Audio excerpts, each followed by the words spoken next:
Wow.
जगात अनेक प्रकारच्या श्रीमंती असतात,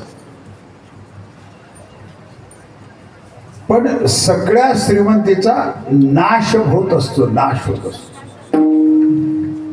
अहो ते खूप श्रीमंत होते, हो पैशाने होते, म्हणजे आता नाही,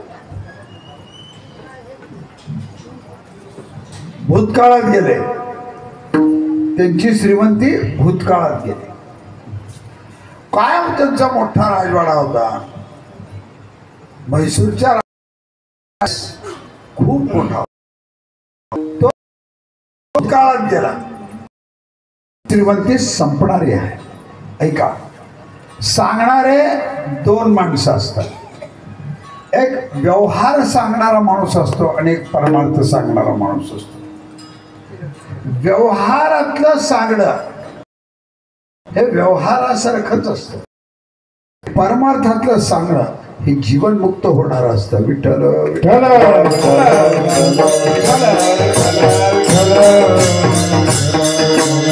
अजून थोडस चिंतन जर तुम्ही केलं,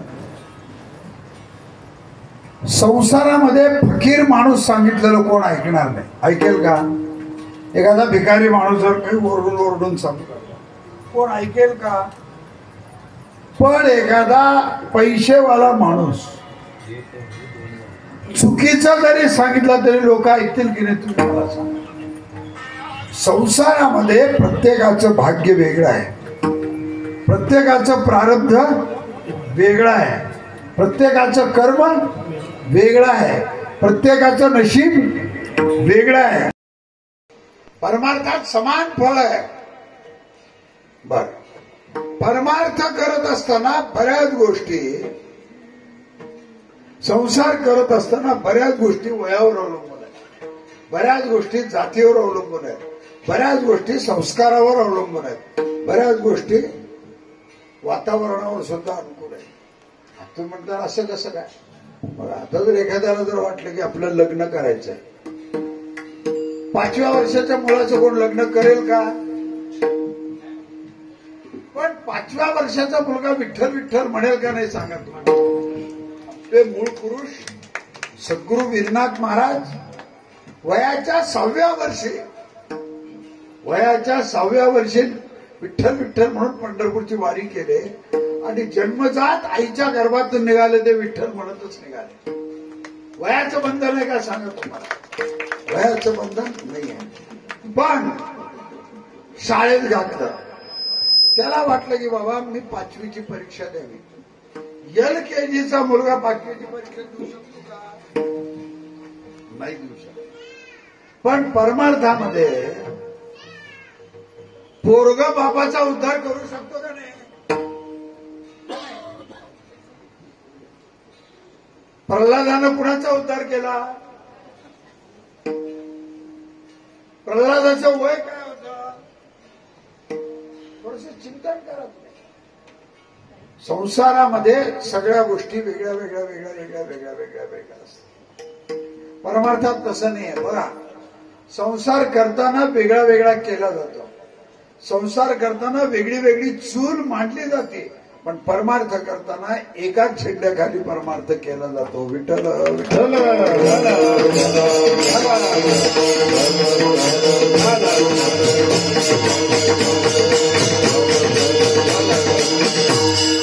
तुम्ही आम्ही त्याच्यातला भेद करू, पण परमार्थ कधी कुणाचा भेद करत नाही. बघा, आता श्रीमंत जगद्गुरु तुकोबाराय याच्यासाठी मी म्हटलोय की श्रीमंती लोकांची पैशावर अवलंबून असते, पण जगद्गुरूची श्रीमंती ही पुण्यावर अवलंबून आहे, पुण्यावर अवलंबून. बघा तुम्ही, तुकोबारायच्या जवळ राहायला घर नीट होतं का? नव्हतं. तुकोबारायचा संसार नीट होता का? नव्हता.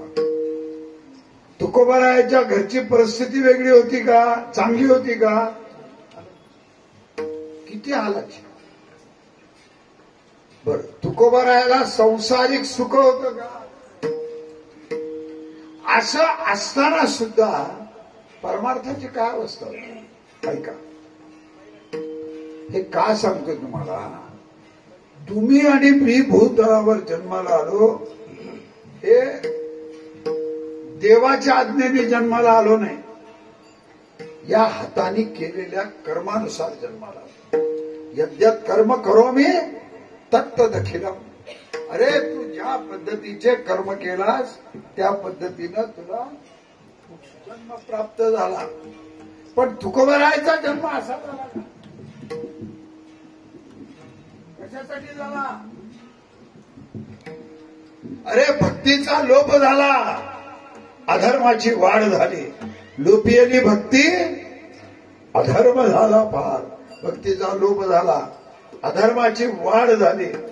तेव्हा देवाने सांगितलं, हो, ज्यावेळेस एके ठिकाणी मोठा डाका पडतो त्यावेळेस फोन केलं की पोलीस हजर राहतो.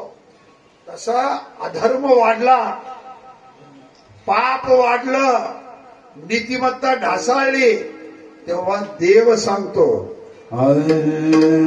आम्ही वाया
लोप झाला, अधर्माची वाढ झाली. झाडू संतांचे मार्ग, संतांनी जी शिकवण दिली आहे त्याचा मार्ग दाखवण्यासाठी एका महात्म्याचा जन्म झाला. महाराज कुठून आले? आम्ही वैकुंठवासी आलो याच्या कारणाशी. अरे जन्म झाला, आता बरेच जणांचा जन्म होतो. आता परमेश्वरानं आपल्यालाही जन्म दिलाच आहे. का दिला? बघा, पाप आणि पुण्याची सम्यकता झाली की हा देह मिळतो. पण इथं येऊन कसं वागायचं हे सुद्धा एक तत्व आहे. समजा जर तुम्ही नीट वागलो नाही, देवाचं काही होणार नाही. वाटोळ झालं तर आपलंच होणार आहे, देवाचं काय होणार आहे? पण तुकोबाराय वैकुंठातून इथं आले. महाराजांचं वागणं कसं राहिलं? धन्य तुकोबा समर्थ, तिने केला हा पुरुषार्थ. काय केला? जळी दगडा सहित वया, तैशा तारे लाया. त्या पुढे तुकोबारायांनी शेवटी कळस केला. हो, महाराज म्हणतात बघा, प्रयाण काळी देवे विमान पोला, प्रयाण काळी देवे विमान पाठविले.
तुकोबारायांनी शेवटी केला. आणि वारकरी संप्रदायामध्ये काय म्हणतात, तुका झाला असे कळस. तुकोबाराय भूतलावर आले, देवाच्या आज्ञेने आले. आल्यानंतर मानव देहाचा उद्धार त्यांनी केला. मानव देहाचा उद्धार तर केलाच, शेवटी तुकोबाराय वैकुंठाला गेले. आणि संपूर्ण संप्रदायाचा कळस झाला नाही, तर आध्यात्मिक क्षेत्रातला कळस झाला. तुकोबारायने आपल्या आयुष्यामध्ये अभंग लिहिले. अभंग ऐका, एकूण 4 वेद आहेत. एक ऋग्वेद आहे, यजुर्वेद आहे, सामवेद आहे आणि अथर्ववेद आहे. 4 वेद एकूण आहेत.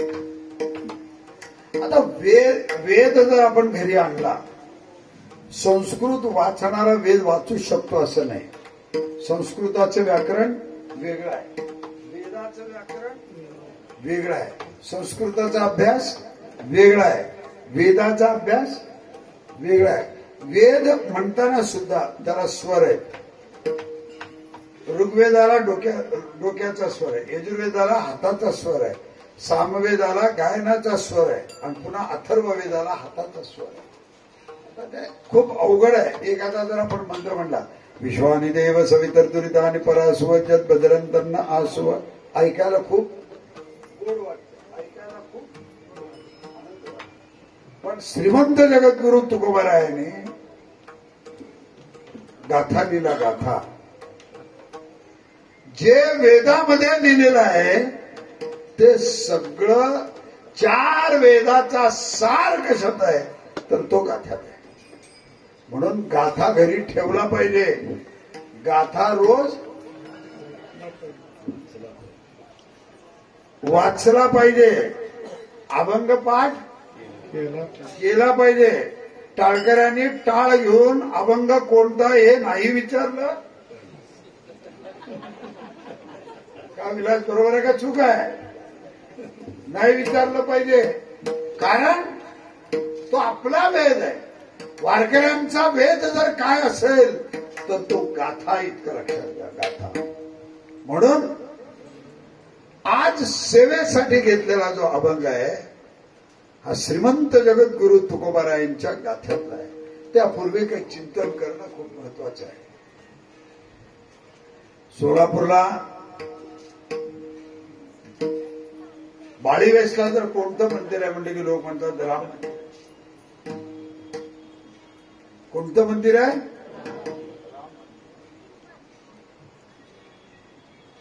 हे वर्ष रामनवमी करायला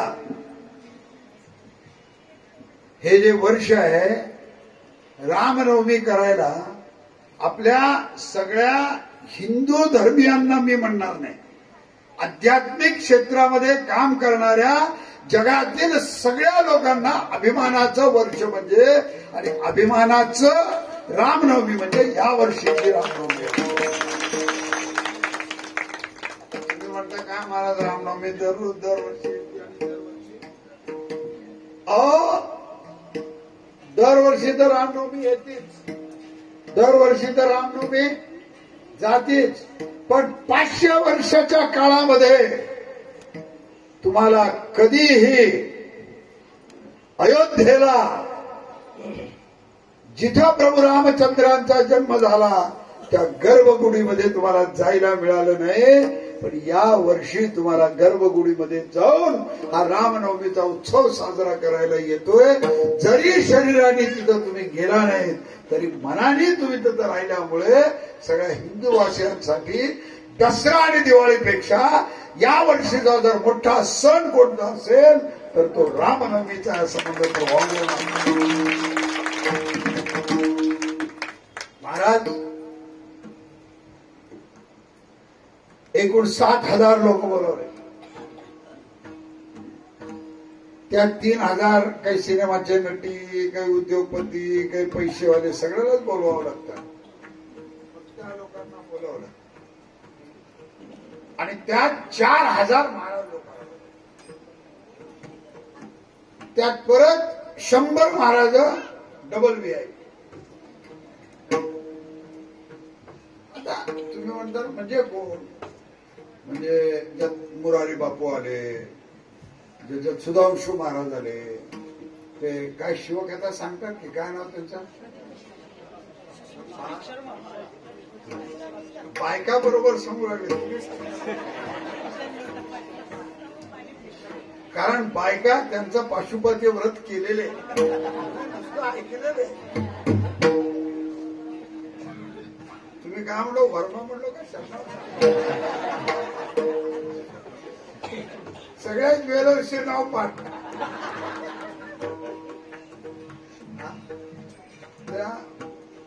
प्रदीप वर्मा,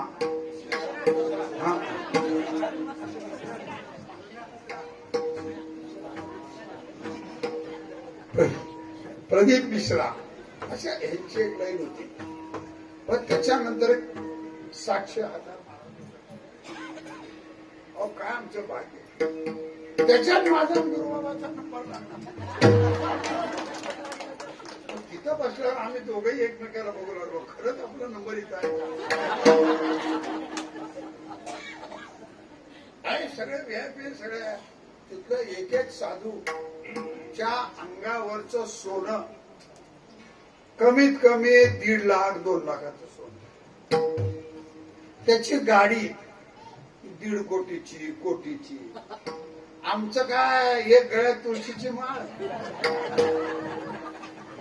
आणि असले पांढरे पक कपडे. धूळ उडलं की शर्ट काळा आलाच. त्याने धूळ अशी झटकली की पुन्हा चप्पट. अशा महाराजात आम्हाला बोलवलं. आम्ही गेलो. मग वैशिष्ट्य सांगतो तुम्हाला. हे एवढे मोठे साधू एवढे मोठे कपडे घातलेले तरी राहिले. आम्हाला बघितले की म्हणायचे, आप पंढरपूर के वारकरी हो.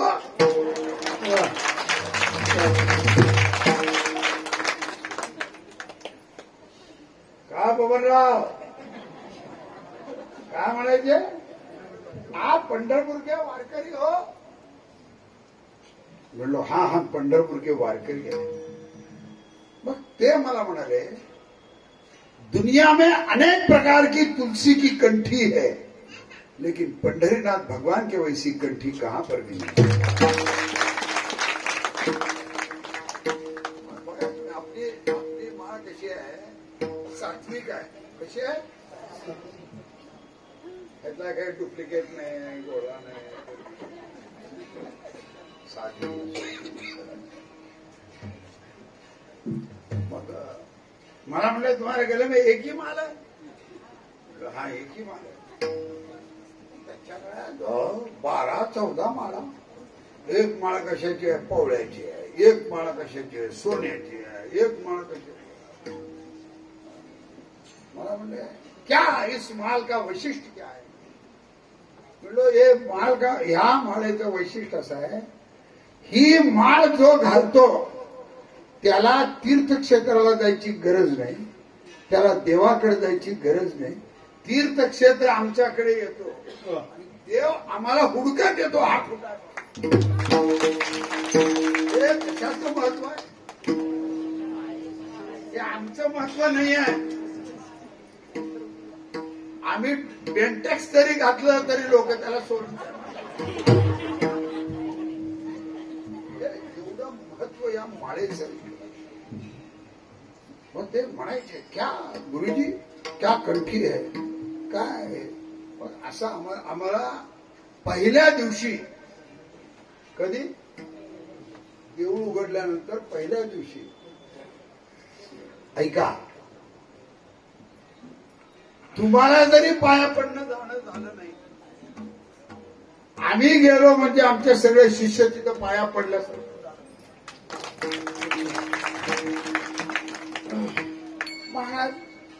म्हणून आज 500 वर्षानंतर उद्या महाराज आम्ही गेलो होतो अयोध्या नगरी, तर सगळी फुलानं हे जशी तुम्ही फुलं लावलेत काय अशा फुलानं तर काय नाही की अयोध्या तर नटली होतीच होती, पण 200 किलोमीटर पासून अयोध्या नटली होती.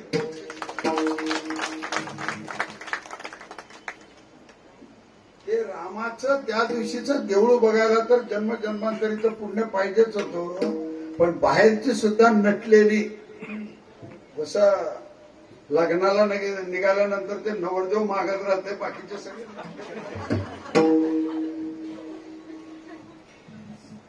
तसा योग आज आपलं भाग्य आहे. आज आपण तिथं जाऊ शकलो नाही, पण आपण जिवंत असताना आपला राम कैदेतून मुक्त झाला याचा आनंद तुम्हाला आणि आम्हा सर्व हिंदू वासियांना. श्रीराम जय जय राम, श्रीराम जय जय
प्रत्येक धर्माशी आणि प्रत्येक संप्रदायाशी रामाचा संबंध आलेला आहे. मध्व संप्रदायामध्ये जावा, रामानुज संप्रदायामध्ये जावा, वल्लभ संप्रदायामध्ये जावा, अद्वैत संप्रदायामध्ये जावा, राम नाही असा संप्रदाय नाही, राम नाही असा धर्म नाही. विठ्ठल विठ्ठल.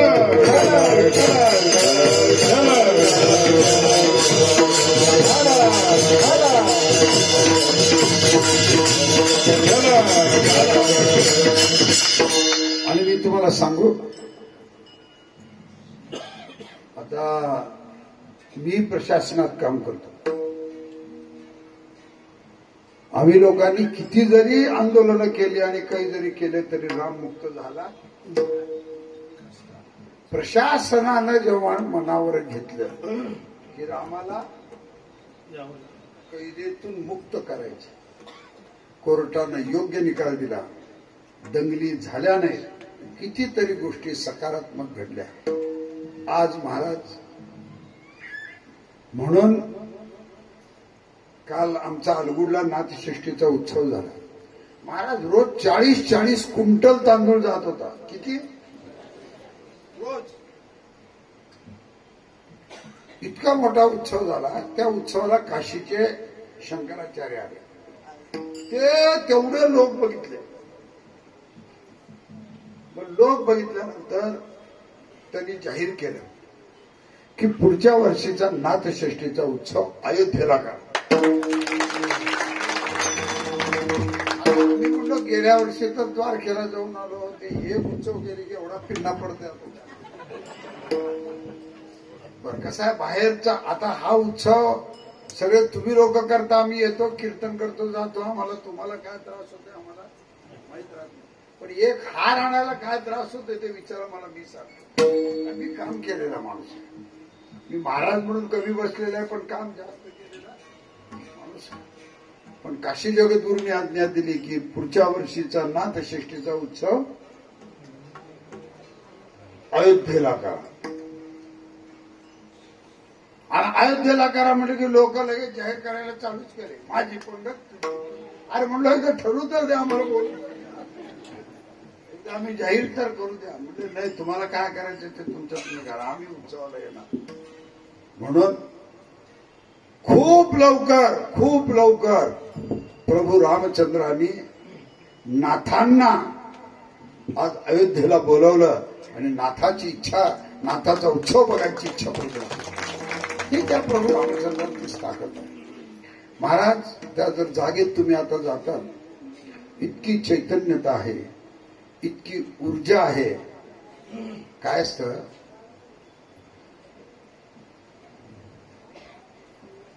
चुलीवर जर भांड ठेवलं आपल्याला काही करायचं काम नाही.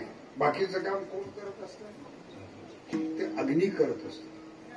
तसं अयोध्येला गेल्यावर आपल्याला काही करायचं काम नाही. सगळं काम प्रभू रामचंद्र करून टाकतात. फक्त अयोध्येला जायचंय. पुढच्या वर्षी आपल्या शिष्य लोकांनी निश्चय करा की आपल्याला अयोध्येला जायचंय. अयोध्येला जात असताना नुसतं जायचं नाहीये. आपल्या सद्गुरू बरोबर जायचंय. नुसते आपल्या सद्गुरू बरोबर जायचं नाहीये. सद्गुरूला मिळालेल्या प्रसादाबरोबर जायचंय. नुसत्या सद्गुरूला मिळालेल्या प्रसादाबरोबर जायचं नाहीये. त्या प्रसादाला पालखीत बसवायचंय आणि त्या पालखीच्या सोबत आपल्याला जायचंय. म्हणून एक चांगला योग आपल्याला आला. आता अभंगाचं थोडं चिंतन करू. एकदा विठोबा रखुमाईचं भजन घ्या. विठोबा रखुमाई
असे श्रीमंत जगद्गुरू अवतारिक सत्पुरुष म्हणतात की तुमच्या मुखाला देवाचं नाव येऊ द्या. हा देव कोण आहे? आता आपल्याला जर विचारलं तर देव आहे. तुम्ही नास्तिकाला जर विचारलं तर तो काय म्हणतो? देव नाही. आता तुम्ही जर अजून एकाला विचारलं, काही लोक संभ्रमात राहतात. ते लोक काय म्हणतात? कधी देव आहे, कधी देव. जशी पार्टी भेटल तसं, जसं गिराईक भेटल तसं. 4 चांगले भेटले तर देव आहे, 4 भेटले देव वेटिंगवर गेला. असाही एक वर्ग आहे. देव आहे, गोष्ट खरी आहे, पण आपल्याला दिसला का? आता मला 65 वर्ष चालू आहे, म्हणजे मी आता म्हातारा आहे. तुमचं वय माझ्यापेक्षा जास्त आहे 2 वर्षांनी, म्हणजे मी थोडा म्हातारा आहे. तुम्ही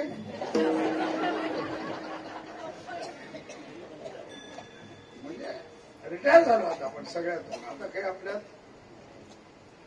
का नाही.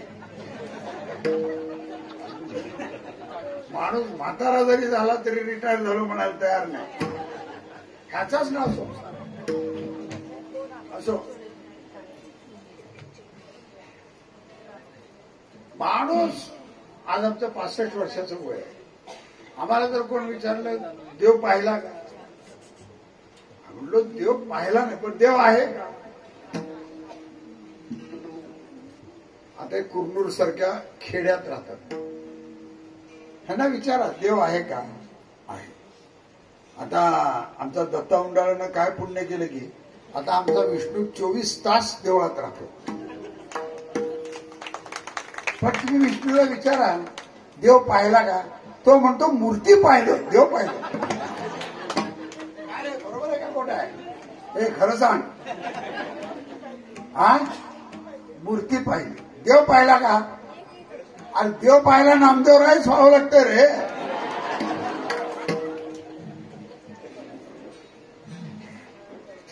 ते थोडा सगळ्याला दिसणार आहे. तिथंच याला समर्पण केलं पाहिजे. देव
गोष्ट खरी आहे.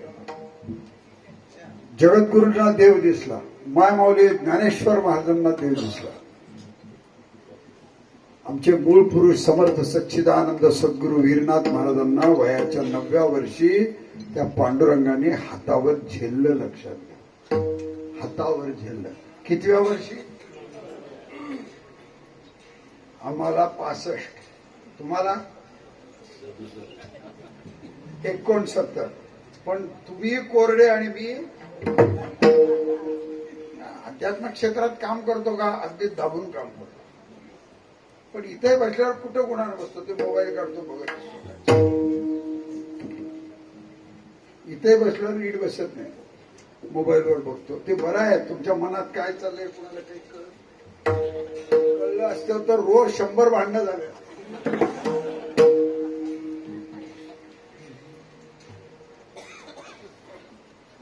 म्हणून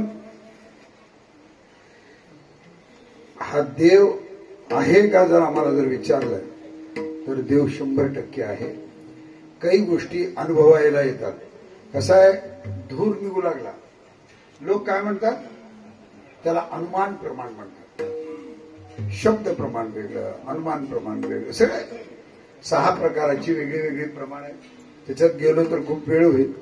जर समजा धूर निघाला तर आपण काय म्हणतो, खाली कुठंतरी आग लागली, बरोबर आहे. आणि म्हणून प्रत्येक गोष्ट प्रमाणावर अवलंबून असते. तसं देव प्रत्येकाला, कुणाला शब्दाने दिसतो, कुणाला रूपाने दिसतो, कुणाला रसाने दिसतो. सेवितो हा रस, रसाने दिसतो. कुणाला गंधाने दिसतो, कासे आणि पूजा गंधाने दिसतो कुणाला. प्रत्येक देव वेगळे वेगळे वेगळे वेगळे वेगळे अनुभव येतात. आता मी परवाच्या दिवशी एके ठिकाणी गेलो तर मला एकाने म्हटलं, महाराज देवळात गेलो, मला सुगंध आला म्हणला.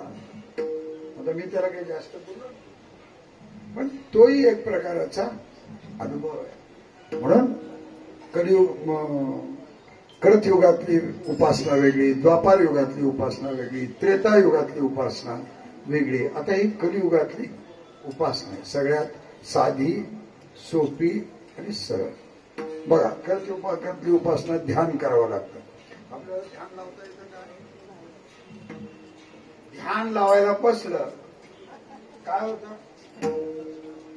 मला तो कर्मे फिरे, जीभ फिरे मुखमाही, मनुवा तो चहू दिशा ओर. अरे मन लागायला पाहिजे. मन एक अर्धा तास नीट लागत नाही, सातत्यानं मन लागत नाही. ज्ञानेश्वरचे प्रमाण आहे बघा, अभ्यासाहून गहन, मग पार्थात ज्ञान, ज्ञानाहून ध्यान, शिगा. अरे ध्यान करायला पाहिजे, पण ध्यान सगळेजण करू शकत नाही. महाराज म्हणतात, हो भावान यज्ञ कर. विष्णू सहस्रनामामध्ये म्हणलंय बघा, यज्ञ यज्ञप्रती यज्वा यज्ञांगो यज्ञ वाहना, यज्ञप्रती यज्ञकृती यज्ञ यज्ञमुख यज्ञ साधना यज्ञाभिवृद्धी यज्ञ म्हणणं म्हणणादेवच. अरे यज्ञ कर, पण यज्ञ करायला ब्राह्मण चांगला भेटलं पाहिजे. ब्राह्मण जातीनं भेटून येत नाही, त्याला कर्म करता आले पाहिजेत. कर्म करता आले असते तर आपल्याला जे यज्ञ करायचे त्या यज्ञातलं त्याला ज्ञान असलं पाहिजे. सगळ्या गोष्टी असल्यावर शेवटी पैसा असावा लागतो, म्हणून ते सुद्धा सगळ्याला जमत नाही. आणि पुन्हा त्याला जातीची बंधन आहेत, धर्माची बंधन आहेत, पंथाची बंधन आहेत. त्याच्यानंतर महाराज सांगतात, काही जर केला तर देवपूजा करून देवाची साधना करा, देवपूजा करा. अरे होय देवपूजा करा, पण देवळात मूर्ती आणायला, याची प्रतिष्ठा करायला, ते मला वाटतं त्यावेळेस आमच्या चंदू शेठ, छगनलाल या सगळ्या लोकांनी ती देवाची पांडुरंगाची वगैरे मूर्ती त्या लोकांनी दिलेली आहे. ते धुंडा महाराज, ज्ञानेश्वर महाराज सगळ्यांनी आणले. त्या काळात किती रुपयाला मूर्ती आणली, पण त्या काळात मूर्तीला पैसे द्यावे लागले. आता सुद्धा जर एखादी मूर्ती आणून बसवायची म्हणजे पैसे द्यावे लागतात. कलियुगातलं साधन, उपासना किती सोपी आहे बघा. ऐका, या नामाला बाहेरून काही आणावं लागत नाही. एकदा अजून एकदा सांग, या नामाला बाहेरून काही आणावं लागत नाही. अंतरात्म्याला जागृत करावं लागतं. नीट आहे का? आता पहिला सुरू काय पाहिजे, नाम घेताना शास्त्र काय सांगतं, नामे रूपी नाही मेळ, अवघा वाचेचा गोंधळ. नाम करताना काय पाहिजे? चित्ती तुमचे पाय डोळा रूपाचे ध्यान, अखंड मुखी नाम, अखंड मुखी नाम तुमचे वर्णावे. अरे बाबा, तुला इथं अखंड अनुसंधान भगवंताचं राहिलं पाहिजे. याला इंद्रियावर निग्रह पाहिजे आणि मनावर निग्रह पाहिजे. आपल्या मनावर निग्रह पाहिजे, आपल्या इंद्रियावर निग्रह पाहिजे. पहिल्यापासून अंतरात्म्यातली सगळी गोष्ट हे परमार्थात होऊ शकत. ऐका, सेवा करणं वेगळं, देवाला दान देणं वेगळं आणि देवाला समर्पण होणं वेगळं. समर्पण होणं काही सोपी गोष्ट नाहीये. समर्पण व्हावं लागतं. महाराज असं म्हणतात, पहिले आंतरिक जो सगळा भाव आहे, परमार्थ करायला सगळ्यात पहिले काय लागतं तर पुण्य लागतं. सगळ्यात पहिले इथं पापी माणूस येऊ शकत नाही. शब्द आला नीट गुणानं राहू शकत नाही. जाताना कोणाची तर चप्पल जाणार की नाही? ठीक आहे, बर आला नीट गुणानं तर कुठे बसले.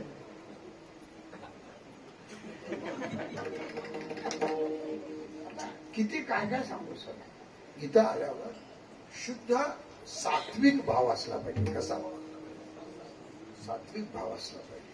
आणि सात्विक भाव असेल तर त्याच्या मुखाला नाम येतं. नाम. महाराज, आज आमची परंपरा दिसते किंवा इतर वारकरी संप्रदायातल्या तुमच्या परंपरा दिसतात, त्यांच्या पूर्वजांनी समर्पण केलेलं आहे. समर्पण.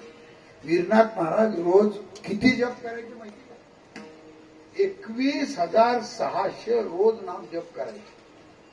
किती? मी उपदेश दिलो की त्यानं मला पहिले विचारले, महाराज किती माळ जप? किती जपतो तुम्ही सांगा. मग मी म्हणलो 11 वगैरे जप. नाही महाराज, 1 माळ जपतो. आणि ते असं जपत नाही. 1 माळ कशी जपते सांगू का तुम्हाला? माळ अशी घ्या म्हणजे ह्यानंच माळेवर उपकार करू लागला.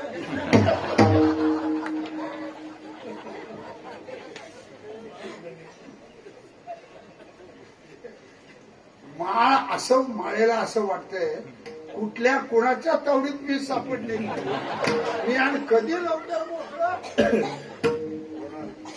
असं तिला वाटत असत. जप करताना सुद्धा महाराज, वीरनाथ महाराजांची माळ झिजली नाही, वीरनाथ महाराजांचं बोट झिजलं. वीरनाथ महाराजांचं बोट झिजलं. ते बोट झिजलं म्हणून देवानी हातावर घेतलं, देवानी कडेवर घेतलं. सोपं काम नाही आहे.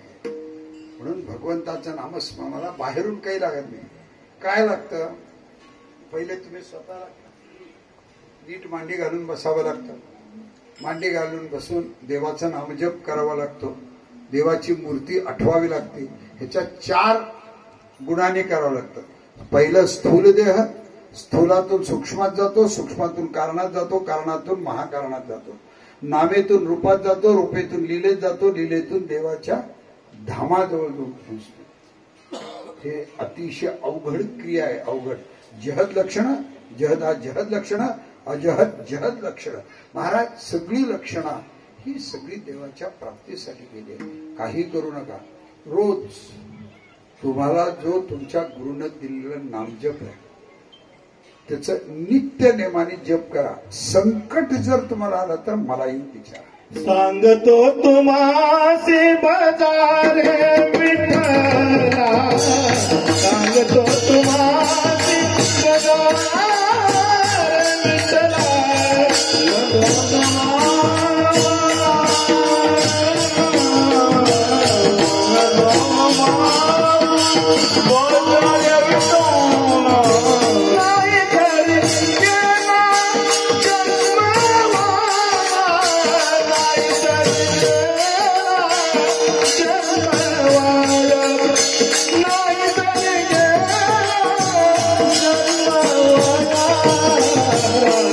सांगतो तुम्हासी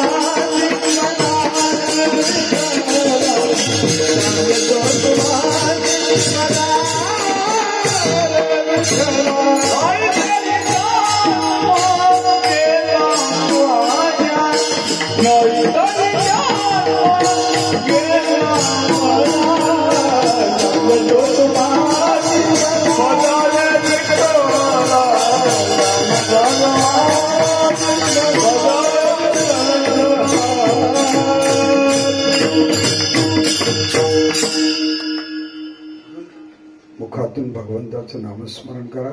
नाम घेता वाया गेला ऐसा कोणी ऐकियला. मुखातून नामस्मरण घ्या. तुमच्या हातात मोक्ष आहे. महाराज म्हणतात याला खूप जणांची साक्ष आहे. तुम्ही सनकाधिक संत म्हणविता कृपावंत. एवढा करा उपकार सांगा देवा नमस्कार. सनकाधिक संतांची साथ आहे म्हणून सांगतात. प्रल्हाद आहे, नारद आहे, पराशर आहे, किती जरी तुम्हाला भागवतांची नावं सांगता येतील. महाराज म्हणतात अनेक धर्म आहेत, अनेक संप्रदाय आहेत, पण एक वैष्णव संप्रदाय आहे. वैष्णव म्हणजे कोण आहे? वैष्णव तो तेने कहिये पीड पराई जाने रे. वैष्णवांचा माल खरा असतो. वैष्णवाचं नाव वेदामध्ये आहे, वैष्णवाचं नाव पुराणामध्ये आहे, वैष्णवाचं नाव शास्त्रामध्ये आहे, वैष्णवाचं नाव तंत्रामध्ये आहे. वैष्णव म्हणजे काय? जो देवाला समर्पण झाला त्याचं नाव वैष्णव. त्याला स्वतःची इच्छा अशी काही नसते असा वैष्णव. त्याचा माल कसा आहे? पंढरपूरचा पांडुरंग कसा आहे बघा. हो, मथुरे जन्मला, गोकुळाशी गेला. मथुरेला जन्मला आणि गोकुळाला वाढला. आणि राज्य कुठे केलं? द्वारकेला केलं. आणि म्हातारपण कुठे गेलं? द्वारकेची संपत्ती अवघी आणली आले चक्रपाणी पंढरीस. अरे पंढरपूरला आला, कुठे गेला नाही? तुका म्हणे नाही. अरे त्याला कोणी घडवलं नाही, त्याला कोणी बसवला नाही. म्हणून असं म्हणतात बघा, तुका पंढरीसी गेला नाही जन्म आला. अरे तुम्ही मी तर दगडाची पंढरी बघतो रे. आपण कोणती पंढरी बघतो? दगड माती वीट चुनेची पंढरी बघतो.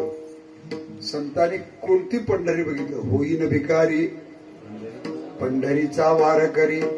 पंढरीचा वास चंद्रभागे स्नान अनेक दर्शन विठोबाच्या. ती पंढरी कोणती आहे? तुका पंढरीसी गेला पुन्हा नाही जन्म आला. एक अजून एक प्रमाण आहे महाराज तुकोबारायांचं. तुका म्हणे आम्ही न जाऊ वैकुंठा. अरे मला वैकुंठाला जायचं नाही. का जायचं नाही? जी देखली पंढरी रे. मी पंढरपूरला कसं जाणार आहे? मृत्यूलोकी एक नगर त्याचे नाव पंढरपूर. तेथील मोकाशी उभा असे विठेवरी.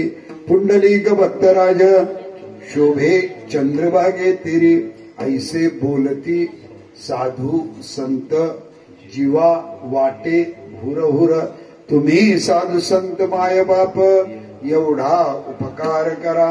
न्यामज तिथवरी दाखवा दिनाचा सोयरा. का पंढरपूरला घेऊन जायचं? संत सज्जनी मांडिले दुकान.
कुणाच्या तिकडं काही का कर्तव्य काही का करणार, पण आपण नामदेवांच्या कुळात जन्मलो.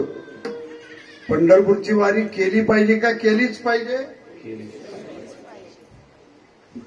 बसमध्ये बसून एअर कंडिशन गाडीत बसून केलीच. पायी वारी करायची ट्रक मध्ये बसून. बबनराव,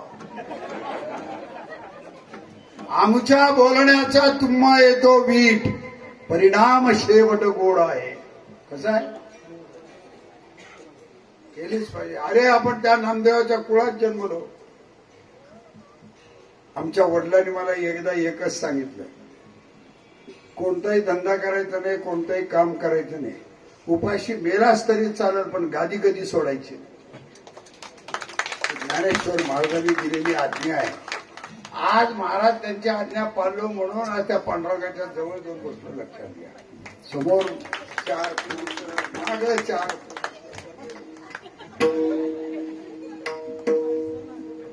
काय सांगतो तुम्हाला, आपण नामदेवाच्या कुळात जन्मलो. तुमच्या पूर्वजांनी पुण्याईनं हे राम मंदिर निर्माण केलं. मला आनंद आहे. पहिले आत कीर्तन होत होतं,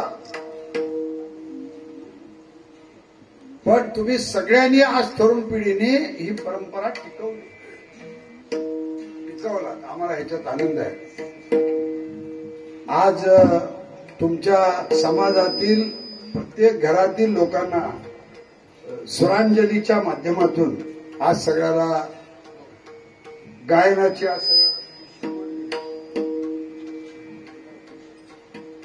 तुळशीदास माझ्यासमोर कधीच गायले नसते, पण आज असं गात होते की मी म्हटलो कुठं ते राम पीठ सोडून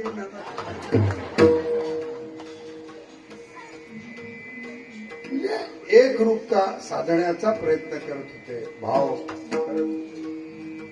म्हणून तुमच्या पूर्वजांनी हे मंदिर निर्माण केलंय. या मंदिराला टिकवा. आणि हे टिकवत असताना सुद्धा कोण कुठं आहे, नामदेव मंदिराला कोण आहे, राम मंदिराला कोण आहे, आता ते काय तुमचे काय त्याला काय म्हणतात,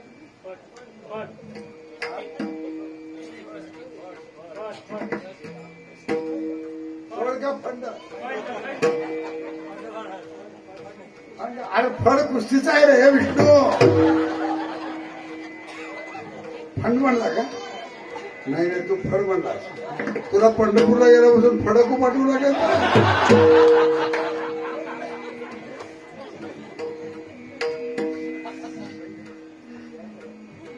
म्हणजे तुमच्या पूर्वजांनी हे सगळं निर्माण केले. टिकवा, पंढरपूरची वारी टिकवा. प्रत्येक नामदेवरायांच्या कुळात जन्मलेल्या प्रत्येक माणसाच्या गळ्यात तुळशीची माळ असली पाहिजे. नाही असलीच पाहिजे. गुरु करून घेतला पाहिजे. नाही घेतलाच पाहिजे. आठवा तुमच्या पूर्वजांनी. अहो, खांद्यावर पकवाज घेऊन तुमच्या पूर्वजांनी औषधाच्या वाऱ्या केल्या. खांद्यावर पकवाज घेऊन. मला तर काय एसी गाडी असते.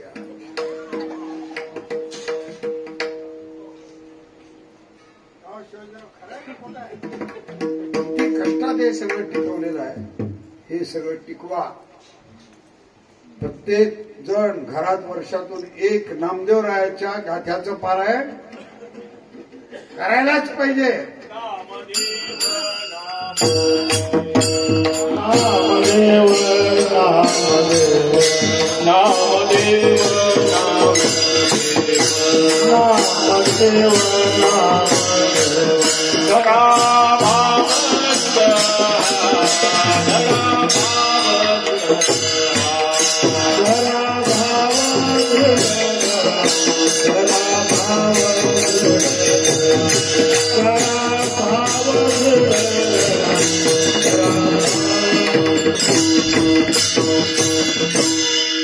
आम्हाला अयोध्येत गेल्यावर लोकांनी ओळखलं की वारकरी आहे क्या पंढरपूर का. तसं तुम्हाला बघितलं जरा वाटू द्या नामदेवाच्या कुळातल्या. चांगली माळ घाला, गंध लावा. गंध लावायला लाज वाटत असली तर बुक्का लावा. बुक्का लावायला लाज वाटत असली तर टिकली लावा.